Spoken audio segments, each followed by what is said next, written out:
Hi, welcome to my channel. My name is Michelle Ferguson and I'm the crochet pattern designer of Two Brothers Blankets. Today I'm going to teach you how to do the chainless foundation double crochet stitch. This is a super stretchy, clean looking, nice alternative to chaining to a starting chain and working double crochets into a starting chain. This is going to give you more stretch than a starting chain would, and I just think it looks really nice and clean. It's great for necklines, bottoms of garments, starting hats, anything really, as an alternative to your starting chain and working double crochets into the starting chain. For this tutorial, I'm going to use some woolen cotton from We Crochet that I have. This is a DK weight yarn. It is a Pima cotton merino wool blend. It's a really nice yarn.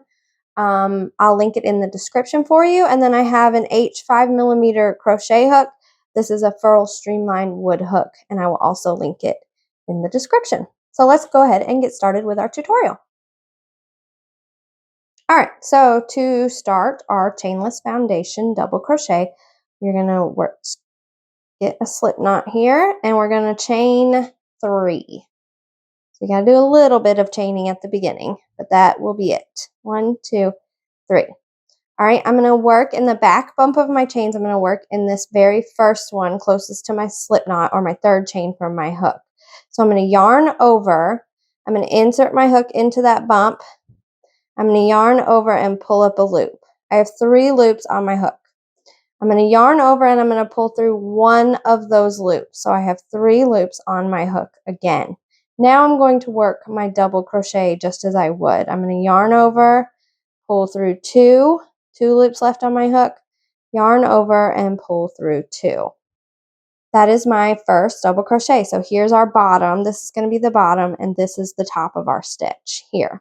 So now we're going to work into the bottom of our stitch. So you see this loop right here. This is the loop that we created when we did the extra step. I'm going to work into that, but I'm going to yarn over first. I'm going to insert my hook underneath those 2 bars, those 2 loops. I'm going to yarn over, pull up a loop, 3 loops on my hook, yarn over, pull through 1 only, 3 loops on my hook again, yarn over, pull through 2 loops on my hook, yarn over and pull through 2 again. So now I've created 2 double crochet.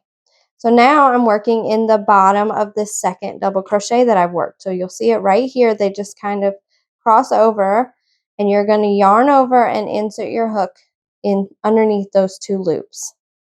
You're going to yarn over, pull up a loop, 3 loops on the hook, yarn over, pull through 1, 3 loops on the hook, yarn over, pull through 2 loops on the hook, yarn over, pull through 2. And here's what it looks like so far. So you've got your bottom here of your stitches, and then your top of your stitches here. We're going to continue doing that. Well, let's do at least 10 so we can get some good practice. So yarn over, insert hook. Now you can kind of like flip it over and look at the bottom and see that it's clearly the bottom of the stitch. And you're going to insert your hook under that stitch, under the bottom of those loops. Yarn over, pull up a loop, yarn over, pull through 1, yarn over, pull through 2, and then yarn over and pull through 2.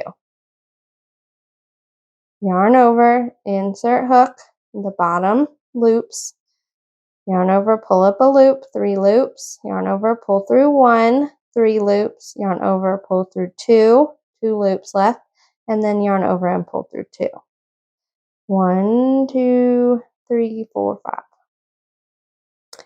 So yarn over, insert under the bottom loops, yarn over, pull up a loop, 3 loops, yarn over, pull through 1, yarn over, pull through 2, and then yarn over and pull through 2. And you're starting to get a nice row. Yarn over, insert hook into the bottom, yarn over, pull up a loop, yarn over, pull through 1, yarn over, pull through 2, and then pull through 2. A few more. Yarn over, insert under the 2 loops, yarn over, pull up a loop, yarn over, pull through 1, yarn over, pull through 2, and pull through 2. I'm going to do it full speed now.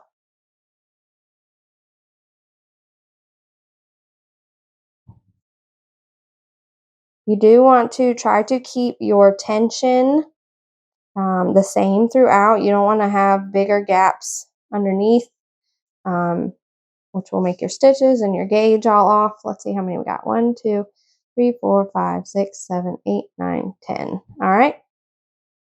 So we've got 10 here. You can see our foundation row. If I were to finish this and I needed to do some double crochets, for the next row, you would just simply, you're here, this is your bottom, you would simply chain 1 or chain 2, however many you have to, and then you're going to turn your work and you're going to be at the right side of your work, the top of your work. So that's where you're going to do your stitches. So I would just do my double crochet stitches right into these stitches that I have created. And now you don't have any gaps, you don't have any holes, you have more stretch at the start of your project. I just find it to be really nice and a great alternative to that starting chain. You don't have to worry about twisting so much, getting tangled, going the wrong way, things like that. So there we go. And that is how you do your chainless foundation single crochet. As you can see, it's not curving as much as it was now that I have worked my double crochet into it. This one's pretty curvy, but once you work into it, it straightens itself out and it just looks really nice, don't you think? If you have any questions, let me know in the comments. I'll be happy to answer them. I hope you'll like this video and subscribe to my channel. Have a wonderful day, and thank you so much for watching.